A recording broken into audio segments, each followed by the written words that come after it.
mencuri data kartu kredit di internet lalu digunakan untuk membeli puluhan jam mewah. Alex pun langsung mengambil semua jam yang ia beli menggunakan data orang lain. Teman bocil ini hanyalah komputer. Ia tak pernah bersosialisasi dan hingga ia beranjak remaja, ia bercita-cita ingin menjadi programmer hebat. Namun karena Alex tidak punya uang, maka ia pun mencoba untuk ikut dalam situs klik berbayar di internet. Tentu saja uang yang sangat mudah bagi dirinya, sehingga ia pun merubah alamat IP-nya agar bisa melakukan klik sebanyak-banyaknya dan uang yang dihasilkannya semakin banyak. Alex terus melakukannya hingga ia beranjak dewasa. Bahkan ia mulai bermain-main dengan situs terlarang. Karena orang tuanya di rumah terus saja bertengkar, Alex memutuskan untuk pergi dari rumah. Namun saat ia sedang berada di coffee shop, ia melihat berita kalau ada salah satu bank yang diretas oleh satu kelompok hacker dari web gelap. Saat Alex pulang, ia malah mendapat kalau ibunya malah dipecat. Tanpa pikir panjang, pemuda ini bergabung ke dalam komunitas hacker. Namun ia harus menyelesaikan misi pertamanya, yaitu mencuri nomor kartu kredit. Alex terus berpikir bagaimana caranya. Akhirnya ia pun membuat iklan obat kuat palsu dan mengirimkannya kepada teman sekolahnya. Mudah saja teman Alex masuk dalam perangkapnya. Dengan begitu, Alex pun berhasil masuk ke dalam komunitas itu dan ia langsung mendapat paket dari pasar gelap dan harus menjualnya. Barang-barang tersebut bisa Alex jual dengan harga yang sangat mahal dan mudah saja baginya mendapat uang. Alex terus dikirimkan barang-barang ilegal. Dengan kecerdikannya, Alex bisa menjual semua dengan cepat. Ia juga mencari situs online shop yang mudah diretas untuk mencuri semua data-datanya lalu menjualnya ke web gelap. Mencuri data kartu kredit di internet lalu digunakan untuk membeli puluhan jam mewah. Alex pun langsung mengambil semua jam yang ia beli menggunakan data orang lain. Petugas ekspedisi ini tanpa rasa curiga langsung memberikan jam itu. Alex berusaha menjual jam yang ia dapatkan secara cuma-cuma itu. Namun tidak ada satupun toko yang mau menerimanya. Banyak toko yang meminta Alex menunjukkan bukti transaksi yang sah dan laporan bank. Tentu saja ia tak bisa menunjukkan itu. Namun tampak ada pria berkacamata terus mengikuti Alex. Setelah Alex keluar dari toko terakhir yang menolaknya, pria kacamata mencegat Alex dan menawarkan Alex bantuan untuk menjual jamnya. Namun ia meminta bagi hasil. Alex pun setuju daripada jamnya tidak laku. Alex mengira semua jamnya dicuri karena orang itu menghilang. Tapi ternyata tidak. Pria ini muncul lagi dengan membawa uang ratusan juta untuk Alex. Kini Alex dan pemuda itu pun berteman baik dan bekerja sama. Mudah saja mereka mendapat uang dengan menjual barang-barang yang mereka beli menggunakan data kartu kredit curian. Dengan kecerdikan mereka memainkan kata-kata dan merayu pembeli, tentu saja tidak akan ada yang mencurigai mereka. Mereka berdua saling melengkapi. Alex yang mencuri data kartu kredit dan Robbie yang menjual barang yang mereka dapatkan secara cuma-cuma dari kartu kredit tadi. Mereka juga bekerja sama dengan beberapa kasir supermarket untuk mengambil semua data kartu kredit para pengunjung. Bahkan mereka juga menjual semua data-data yang mereka dapatkan ke web gelap. Robbie mendapat semua kartu kredit dari rekannya yang bekerja di sebuah klub malam dan mereka akan menghabiskan semua limit kartu kredit itu. Namun Alex sempat ragu. Dengan kartu kredit curian, Alex dan Robbie akan menyamar lalu datang ke bank penerbit kartu itu. Alex memastikan terlebih dahulu kartu tersebut masih aktif dengan membeli lagu seharga $1.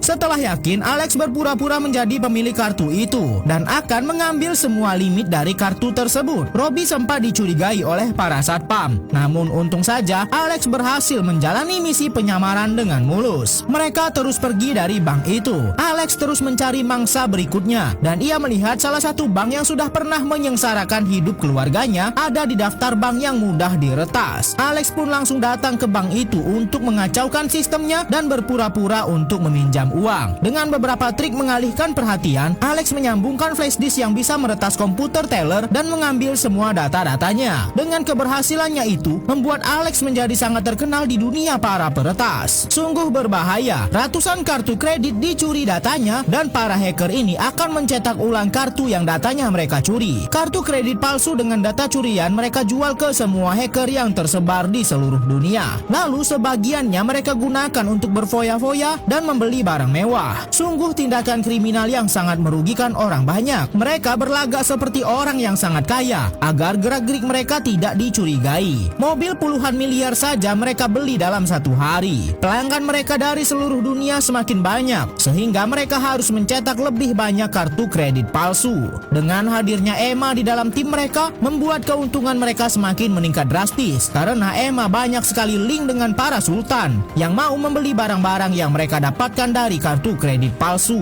Terlihat seperti sultan, tapi sebenarnya mereka semua adalah penipu dan pencuri data kartu kredit. Mereka sampai pergi ke Hong Kong untuk menjalankan aksinya. Mereka membeli barang mewah dengan kartu kredit palsu dan menjualnya kepada para sultan. Namun hari sial tidak ada di kalender. Salah satu kartu kredit yang mereka palsukan ternyata sudah diblokir dan dilaporkan oleh pemiliknya. Mereka pun langsung kabur dan kembali ke persembunyian. Namun bukannya jerah, Alex malah ingin melakukan sesuatu yang lebih besar daripada sekedar mencuri data kartu kredit. Namun karena tak mau pusing, mereka malah lebih memilih untuk berpesta. Tapi Robby dan Alex malah terlibat perkelahian sampai mereka harus masuk ke tahanan untuk sementara. Namun untung saja berkat link dari Emma mereka bisa keluar dalam sekejap. Dengan kartu ATM palsu, para hacker ini mengambil semua uang yang ada di dalam mesin. Komplotan mereka sangat banyak sehingga kerugian akibat perbuatan mereka sangatlah besar sekali. Akibat perbuatan mereka, kini berita pembobolan ATM dengan kartu palsu menjadi berita utama. Alex dan Emma yang menjadi dalang pembobolan ATM tadi terlibat pertengkaran karena Emma ingin berhenti setelah ini. Namun mereka malah mendapat perhatian dari pemimpin para hacker dunia, yaitu Z, dan Z ingin bertemu dengan mereka. Alex dan Emma pun langsung datang ke tempat persembunyian Z. Beginilah sosok pemimpin para hacker di dunia. Z memberikan Emma dan Alex pekerjaan yang sangat besar, yaitu misi untuk menghancurkan pasar saham dan mengambil semua keuntungan dari sana. Bikin kaget saja, para hacker ini mendapati teman mereka tak bernyawa di kamar mandi setelah mendapat serangan dari korban mereka. Kini Alex dan Emma harus pergi sejauh mungkin dari Hong Kong. Namun mereka harus menyelesaikan satu misi besar terlebih dahulu, yaitu menghancurkan pasar saham. Z yang menjadi pemimpin misi kali ini. Ketua Keamanan Internasional mendapat serangan mendadak. Lalu mereka semua cepat menyebarkan berita penembakan itu, sehingga semua pemegang saham di seluruh dunia panik dan menarik diri dari pasar saham. Sehingga misi mereka untuk menghancurkan pasar saham dan mengambil keuntungan berjalan dengan mulus. Padahal Ketua Keamanan Internasional yang tertembak dan diberitakan meninggal adalah orang yang palsu. Ketua yang asli masih baik-baik saja dan sedang menjalani misi lain. Kini satu dunia sudah terpengaruh berita palsu yang dibuat oleh Z dan para hacker ini. Setelah menyelesaikan misinya, para hacker ini malah tertangkap. Alex harus